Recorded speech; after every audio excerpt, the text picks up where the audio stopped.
আসসালামু আলাইকুম বন্ধুরা।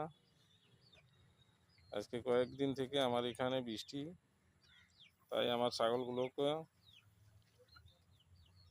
খাওয়া দিতে পারি নাই। আজকে অল্প রোদ দিয়েছে আল্লাহ, বিকাল টাইম, তাই অল্প পানি দিয়েছি, অল্প গমের ভুসি দিয়ে।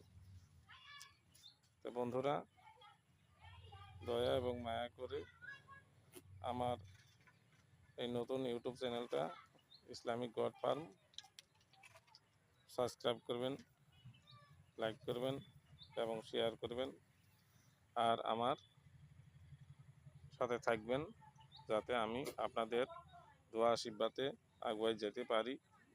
আপনারা দয়া করেন। তা হবে বন্ধুরা। আসসালামু আলাইকুম ওয়া রাহমাতুল্লাহি ওয়া বারাকাতুহু।